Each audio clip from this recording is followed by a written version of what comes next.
All right, howdy boyos, and welcome back to Steel Division Normandy 44 with today another battle group review, today of the very recently added 6th Airborne for the Allies. I personally am really excited to see these airborne battle groups or decks in the game. The Fallschirmjäger, the 101st Airborne, not a 6th Airborne.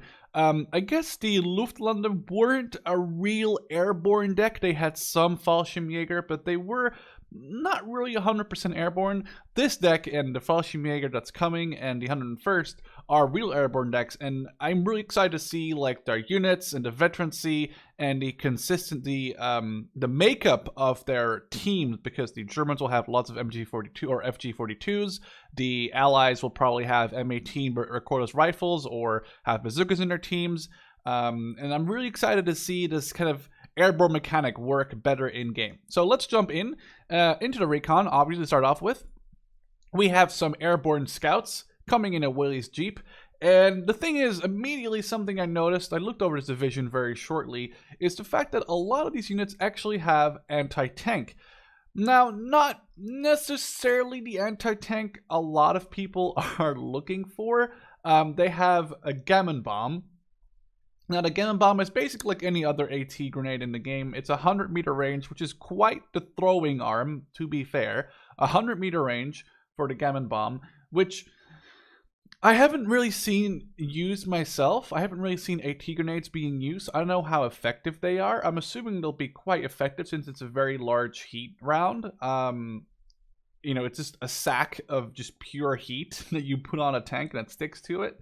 I'm really excited to see these in work, though, and yes, it does mean that you have to stay away from these guys. You can't just roll a 2-2-2 or a half track up like within touching range of these infantry and just demolish them, because if one of these guys gets unpinned and you're right next to them, that grenade is going to fuck your vehicles up. So it's basically kind of like a thing where you have to just stay out of their like tiny bit of minimum range there at 100 meters to make sure you don't lose a vehicle for no reason. But I do like the fact that they have at least some sort of AT capability. So we have the Airborne Scouts, 30 points per card to get one piece of veterancy. They actually don't have the Airborne Wings, which is a bit weird considering that they are Airbornes. However, maybe that's just an oversight.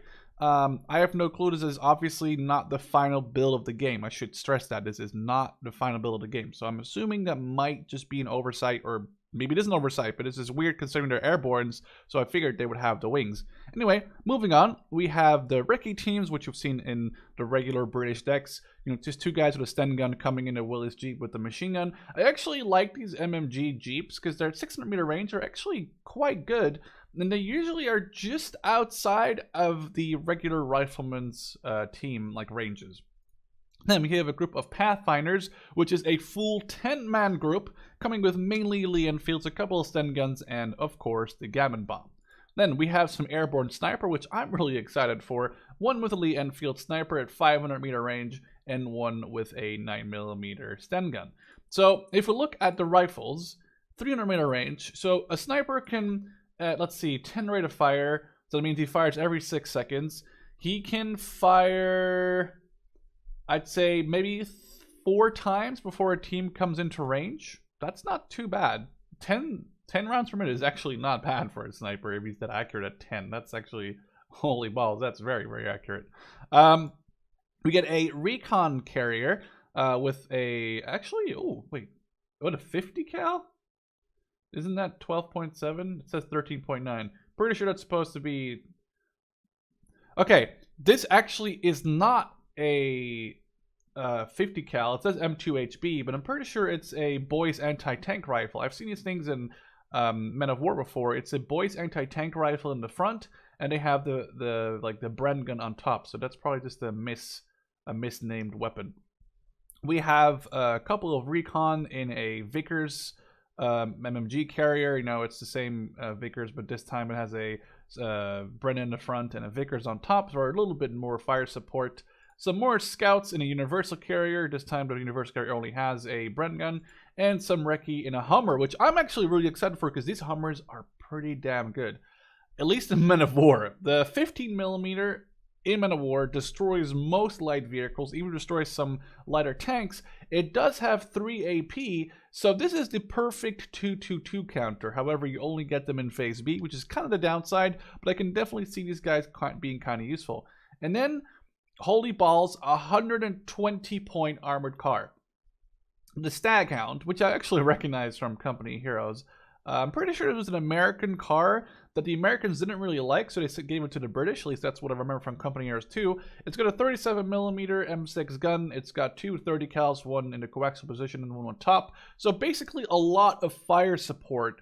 Not really too sure if this is amazing in Phase C or at coaxial. Wait, it has 3 30 cals though, right? One here, one here, one here. I guess one of those might be missing, or maybe one of them isn't noted anyway.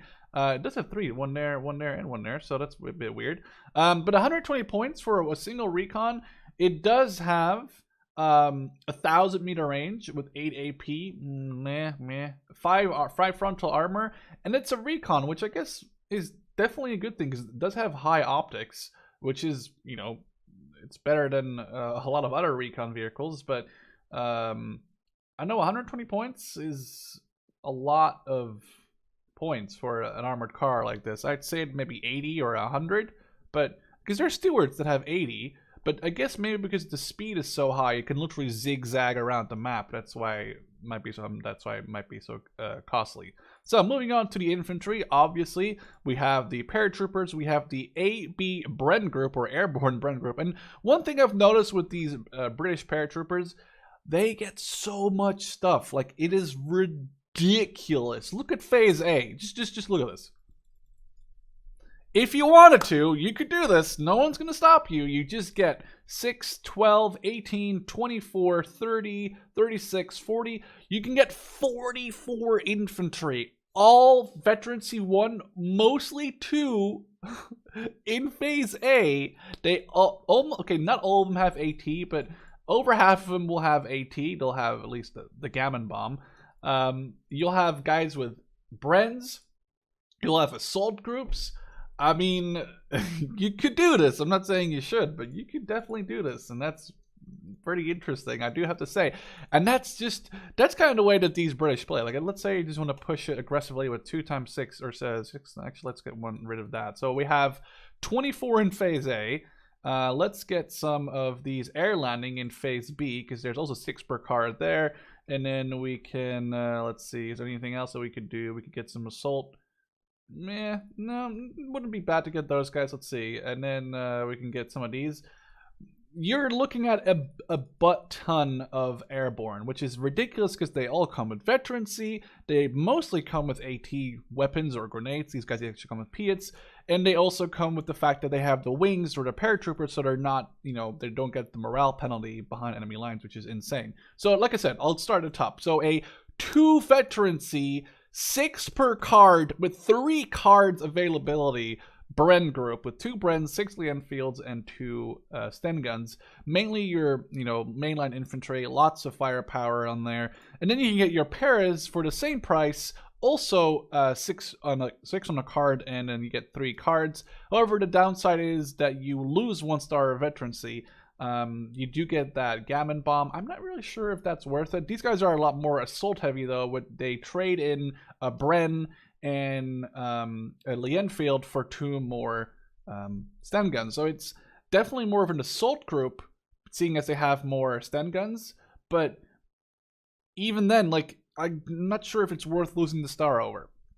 Then in Phase A, you can also get the 2-star Airborne Paras. However, you can only get 2 cards of those, and you do lose 2 availability per card. So that'll probably be my pick. I'd probably have 1 or 2 of these, and then probably like 1 of these, like have them in support, and 2 of these as the assault units in the early phase, because you want to be aggressively pushing with the Airborne. Then we get some Airborne Vicars, 2 stars. Hello, sir. 2 stars in a Jeep, which goes 100 kilometers an hour. Oh, hell yeah. We get some Airborne Leaders, 4 per card, 2 cards, 2 stars. They actually also get the Gammon Bomb. Still no Piat anywhere here. So that's mainly their downsides. The fact they don't have any like infantry-borne, like shoulder-launched AT. At least not so far. No, these guys have them. Then we have Assault Pioneers in Phase B, 6 per card, 2 cards, with only a 5-man team with 3 Lee Enfields, 2 stun guns, and a giant fucking bundled frag TNT grenade thing. Have again not really been able to use those yet. Just every time I tried to use them, they got wrecked up in like close, you know, in CQB before they could throw the grenade. They just get pinned down by MG42s. Then we have the air landing cards in Phase B again. 6 per card, 1-star veterancy, and these guys actually get the Piats. Now, people are saying the Piats are quite bad. I've seen Piats make some insane shots, so I wouldn't necessarily say that. I do have to say that it's kind of weird to have the Piat guy is also the guy with the Vic or with the Bren. I think there's actually a thing that in War Game Red Dragon was a thing too, where the one guy carrying like the 240 was also the guy carrying like the rocket launcher. It was kind of triggering me because that's super fucking heavy having that gun and that fucking thing on your back. Only a 7-man team, so a little bit less like strength or resilience against enemy fire, but you do get that Piat with a 1-star veterancy, and you get, you know, the air wings, and you can get 3 cards of these. That's a lot. And then, you know, you can also get, kind of like in Phase A, you lose 2 per card, you lose 1 whole card in general, or you lose 2, like you lose 1 whole card in general, but you do get an extra star, which actually might be very much worth it. You can get some Vickers HMG, which, I don't know. Oh, okay, these are Airborne Vickers, these are regular Vickers, these don't come with the wings, they also lose a star. They do come in a MMG carrier versus Jeep, so that's why it's a little bit more expensive. And then last but not least, the Rightful Leaders, they do come in a command carrier with a star, as well as having a star themselves. They have a Piat as well, 2 Stens and 2 Lee Enfields, 3 per card, or 3 cards, 4 per card, 1 star. Not too bad. Really kind of ashamed that there. Oh no, there is an Airborne Leader. I totally missed this. I totally it just totally didn't show up in my brain. This is actually, I just mentioned there's a leader. I totally forgot to say that they have an Airborne Leader, which is actually really awesome because I was looking for one of those guys. Downside is he doesn't get the Piat. The regular leader does get the Piat. So 100 meters more range. I don't know. Maybe it's worth it. I can't really say it right now. Moving on to the tanks, for the Airborne, there's actually surprisingly some very cool tanks. We have the Command Tetrarch, you know, just a regular Tetrarch, but it's got a star, and actually has the same gun as the regular Tetrarch does. It has the same armor, it has the same rate of fire, it has the same machine guns. So for the only thing you're losing is instead of getting 4 per card, you're getting 2 per card of a single card, but you do get them with 1-star veterancy. So it's actually not actually that bad. I would totally have one of these. The downside is that in Phase A, you're really kind of restricted to these Tetrarchs. Luckily, there is a Little John adapter. I didn't even realize they would have that. A Little John adapter, a version of the Tetrarch, which means you do get 6. What? I was thinking like 2 more AP, but you get 6 more AP? 14 AP on this piece of shit. That is ridiculous. That is like insane. Okay, you get 2. I would definitely do that. I mean, the thing is, I don't know if I would call in 4 more Tetrarchs, and you only have 4 spots. So I would definitely go with this for sure, and then stick one of these with one of these. 1 star with 14 AP, and it's super tiny. Okay, 1 hit and it's fucking dead, basically. It's got no armor, but it's so tiny. I like this thing. This is actually really nice.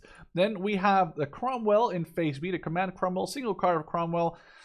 Not really sure if that would be my pick for a 1 card. I would definitely go for either the 2 per card Cromwells in Phase B. 120 points, kind of expensive, 11 AP, 7 frontal armor. Kind of reminds me of just like the regular Sherman AP wise and frontal armor wise. And then we have a Challenger in Phase B, and we get 2 Challies in Phase C. So my thing would probably amount up to something like this, where you do have some armored support in Phase B. It's not a lot, but it's something. And then in Phase C, you have the beautiful Challie with the 17 pounder with 17 AP. Definitely interesting though to see that they put the Little John adapter on the Tetrarch. That is really, really, really, really cool, seeing as it adds almost 100% to the AP value, which is insane for a 60-point tank. Then again, it's super tiny. It's a 1-shot kill for almost anything. It's only got 3 armor, so it's kind of the balancing factor. Moving on to support, the Flamethrower teams, they are Airborne. They do have a star. everyone, even on Reddit, says that these guys are bad. They never make it close enough to use the flamethrower unless, you know, they're in a bush and you have them on hold fire, or you're moving past a bush that people didn't see them in. And even then, before they get to fire, it's just a very, very, very like low resilience, low strength unit. Just gets shat on immediately almost every time. So I don't really like to use these guys at all. Then we have a Vickers Jeep, which actually is kind of a cool unit. It's the, you know, it's like the 30 cal Jeep, just has a Vickers right next to the driver, which is kind of funny. We have a Jeep supply, as you know, we all want to have in Phase A. I actually really like this. I would definitely have one of these. And then we have another favorite of mine, the Tetrarch Cs, with a bigger HE firing gun. It's basically like you have the Cromwell CS, you have the Churchill CS, although those are 95 mils, not 76 mils. But you do have a little fire support Tetrarch here with 9 HE. No, of course, still no armor, but it's so cute and tiny, and it's almost a crime not to take one. Then we have the Dingo command car with actually, oh, there's actually a machine gun in there. That's actually nice. The Cromwell 6, which is the Cromwell CS I was talking about with the 95mm HE lobber. It's actually not too bad at 13 HE. 7 frontal armor. I don't know, it's definitely not a Brumbear with a 150mm gun, but if you need some infantry support, this is your tank. We also have another Dingo card. We get 1 extra Dingo in Phase C, and we have Bedford Supply in Phase C as well. I'm not really seeing... I would probably stick with this loadout, and maybe I would take another one of these, but I'm not really sure since my tank tab wasn't that filled up either. I'd definitely stick with this, and maybe I'd pick either the Cromwell or an extra Jeep Vickers, because it does have the 1 star on it, just to harass infantry around the map. Moving on to anti-tank, finally some Piats. They're only 15 points, so you can kind of be a dick with these guys and just get 2 of them. You only get 6 slots, but 2 of them for, what is it, 120 points, you get 8 of these airborne Piats, which again don't seem to have wings, which I'm not sure if that's an issue or not, or a mistake or not. But again, they do have a Piat. Piat is not the best AT, but you do get, oh, it's only 15 points, so I almost think that's pretty worth it. Then a really cool unit, a stolen Pack 40 in Phase A for 90 points with the wings. Okay, it's no star on it, but obviously you should have a rifle leader or an airborne leader, or I guess you can't get that in Phase A. You should have a leader next to it, so it becomes a 1-star airborne unit, Pack 40 with 1200 meter range. Or wait, oh, it's only 1000 meter range. I thought Pack 40s were 1200 now. Interesting. Maybe that's an oversight on this then. Anyway, really cool that they added the Pack 40 to the British as a kind of like stolen, like kind of winky face to the Germans. It's gonna be really annoying losing German tanks to a German pack gun, in my opinion anyway. Then we get some extra Piats. They lose a star. They're also 25 points more, but it's because you get an MMG with it, which I don't really see the point of. I'd rather have more veterancy guys than having no veterancy on these guys. Besides, okay, you do get 2 more per card extra, but I don't think I'll have the need for, like, what is it, 8 plus 12? I don't think I have to need for 20 Piats really. Then we have 3 cards of 6-pounders, 2 cards coming in just a CMP truck, and 1 coming in a universal carrier with a little machine gun on it. And we have 2 cards of 17-pounders in Phase B as well, which is actually really, really nice to get 2 of these. And then in Phase C, you get 2 cards of 2 17-pounders. So this would kind of be my setup. Let's see, probably this. So you have decent AT in Phase A. You only have the 1, but sure, you still have a very good AT gun, and you get a lot of Piats. You have the 6-pounders in Phase B with the 1 17-pounder, and then if that isn't enough, you have 2 more 17-pounders in Phase C. Maybe I would drop one of these 17-pounders for this, but I'm pretty sure by Phase C, AT guns aren't cutting it for me anymore, and I need to be pushing, and AT guns aren't really the best for pushing in my opinion. Alright, moving on, let's delete these. OCD. To the anti-air tab, we actually have some Polston with manned by Airborne, which is kind of cool. Some Polston Airborne AA. 3 cards of 2 per card. We also have a Tri-Polston, which I don't know if they nerfed it, but this thing is ridiculous, to say it in a weird way. It's absolutely ridiculous. I've seen this thing destroy aircraft, which AA isn't really an aircraft destroyer. This thing does destroy aircraft in Phase A. You only get one of them for a very good reason. Moving on to Phase B, we have 3 of these C&P trucks with a pulse on the back, and you get 2 cards of those. You also get the Stag Hound AA, which I actually think is a pretty cool one, because you get it's 150 cal barrel and 1.762 barrel. So it means you can just drive this thing forward and actually use it as a infantry support unit as well, because it has 800 meter range and 600 meter range. This is actually a pretty damn good unit for infantry support for those 60 points. We also get some more Tripulsons in Phase B. This time we can get 4 of them instead of just the 1, and we get some more Stag Hound AAs in Phase C. Now, moving on to the artillery, we do get some more airborne units actually. We get some 3-inch mortars in Phase A and an American 75 millimeter howitzer. Actually has 2,000 meter range, a little bit low on the HE, but this is a very, I guess, cheap way of getting yourself a little artillery unit at the very start of the mission, or at the very start of the multiplayer game. I don't know why I said mission. And this might be my favorite of the artillery for this new deck. We get some offshore 381 millimeter off-map artillery. Woo, woo, woo. And I thought, I think the Germans have 370 or 380 as well, but this is ridiculous. Like, this stuff in Phase A, it's a lot of points, but you can destroy with this thing. You just drop it on a town, and no one's going to get in, or they're all going to get suppressed. Easy peasy, lemon squeezy. It's a lot of points, though. If you only have 500 points to set up with, that's a third-ish of your points. If you're looking at 3 times 160 is 480, so you're almost spending a third of your starting points on one unit, which isn't even capable of firing itself. It's a very big risk, but if it works out, pays off. I've done it multiple times. We have a 2-inch carrier. I don't see the point in this. I don't. I can see a point in a 3-inch mortar. I don't see a point in a 2-inch stupid mortar carrier. Like, I don't want to talk about it. Then we have some more howitzers. We get 1 extra availability per card. And we also get some AOP carriers, which have 203 millimeter like off-map artillery barrages. And in Phase B, we can get 2 more of these insane 381 millimeter cards, which actually doubles the thing per card. Although if I would do it, I'd definitely just get 1 in A and not just get 1 in. I know I'd probably do this, and I like these big mortars, but Phase B isn't that bad, and I'd probably stick with that. There we go. That'd probably be my artillery deck. Heavily on A, because I want to support my troops, and then eventually when we get to Phase C, I'll get these giant mortars and just harass anything that's still alive. Now, for my absolute favorite thing, I think the infantry in this is really cool, but the air tab beats it by far, in my opinion, because I am a airborne whore. That's why I love War Thunder.